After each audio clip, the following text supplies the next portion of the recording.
আজকাল দেখি বডিগার্ড নিয়ে চলছো। আরে না, উনি আমার বড় চাচার ছেলে। আমাদের বাসায় বেড়াতে এসেছে। বেচারা সারাদিন বাসায় একা একা থাকে, তাই নিয়ে আসলাম। আচ্ছা দাঁড়াও, তোমার সাথে পরিচয় করিয়ে দিই।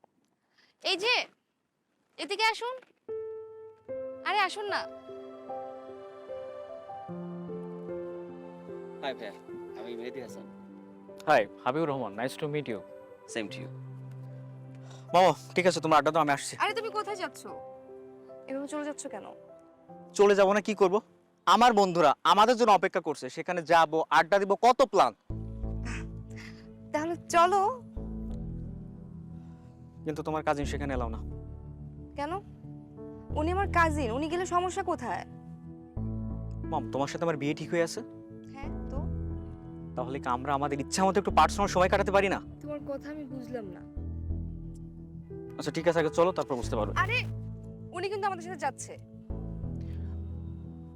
মামা পাগলামি করো না, আমার বন্ধুরা আমাদের জন্য অপেক্ষা করছে, সেখানে আমি আর তুমি দেবো শুধু, আর কেউ এলাও না। হাবিব, হাত ছাড়ো, আমার হাতে লাগছে। ভাইয়া, ও যেতে চাচ্ছে না, আপনি জোর করে হাত কেন টানছেন? ওই মিয়া, আপনি আবার হবুবের কি হন? Cousin, right? কাজিন কাজিনের মতো থাকবেন, সবকিছুর মধ্যে কথা বলার দরকার নেই। যান ওখানে বসে যান। দাঁড়াচ্ছেন কেন? সেটা তো সম্ভব না হাবিব সাহেব। ওই যে আপনি বললেন না আমি ওর কাজিন, আর কাজিন হিসেবে কাজিনের প্রতি কি দায়িত্ব সেটা তো আপনি জানেন। ওর হাতটা ছাড়ুন।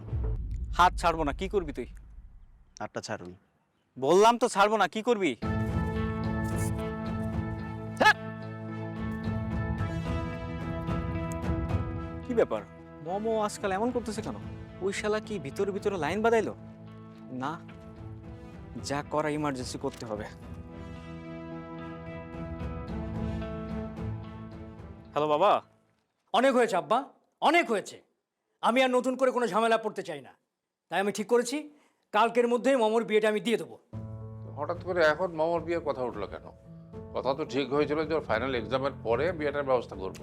আপনি আব্বা বুঝতে পারছেন না, এভাবে যদি চলতে থাকে তাহলে আমার মেয়ের পড়ালেখা শেষ হওয়ার আগেই আমার মেয়ের জীবনটা শেষ হয়ে যাবে। আর আমি বাবা হয়ে তো মেয়ের সর্বনাশটা নিজের চোখে দেখতে পারি না। আমি বলি কি, তুই মাথা গরম করিস না, মামার মেয়েদের সাথে কথা বলি, তখন প্রকৃত ঘটনা কি সেটা বোঝা যাবে। আপনি কি বলছেন আব্বা এটা? হ্যাঁ, যেখানে ছেলের বাবা ফোন করে জানিয়েছে সব ঘটনা, আর আপনি ওদের মুখ থেকে শোনার জন্য বসে আছেন। আরে প্রকৃত ঘটনা জানার জন্য তো দুই পক্ষের সাথে কথা বলতে হবে। আব্বা, প্রকৃত ঘটনা আসলে অন্য জায়গায়। আমি আমি কিন্তু ঠিকই বুঝতে পারছি। কাল মেয়েটার বিয়ে হয়ে যাক, তারপর আমি দেখবো এর শিকড় কত দূরে। কি বলতে চাইছিস তুই?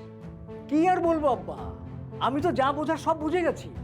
আমি তো আর এখন ছোটটা না, অনেক বড় হয়ে গেছি আমি। তুই কি বোঝার কথা বলছিস? তুই বড় হয়েছিস, হ্যাঁ, হাতে পায়ে তুই বড় হয়েছিস, কিন্তু একটা মানুষকে কতটুকু বুদ্ধি আর কাণ্ডজ্ঞান থাকলে বড় হওয়া যায় তত বড় তুই হইসনি। হ্যাঁ, তাই তো বলবেন, তাই তো বলবেন আব্বা। এই চৌধুরী পরিবারের জন্য আমি কি করি নাই আব্বা? হ্যাঁ, তার বিনিময়ে আমি কি পেয়েছি? আমার অবস্থানটা কোথায়? একেবারে শূন্যে। বলেন তো আমি কি পেয়েছি, তার জন্য কি পেয়েছি বলেন? কি পাওয়ার কথা বলছিস তুই? কিছু বুঝতে পারছেন না আব্বা? হ্যাঁ, এখনো পর্যন্ত আপনি আপনার কোনো সম্পত্তি আমার নামে লিখে দেন নাই। আমি কি ধরে নেব যে আমার ধারণাই সঠিক? কি ধরনের কথা বলছিস তুই? যার জন্য চৌধুরী পরিবারের মাথা সবার সামনে একদিন ছোট হয়ে গিয়েছিল, আজ এতদিন পর তার ছেলেকে এই বাড়িতে নিয়ে আসা হয়েছে এবং সমস্ত সম্পত্তি তাকে দিয়ে দেওয়ার প্ল্যান করা হচ্ছে। আমি কি কিছুই বুঝতে পারি না?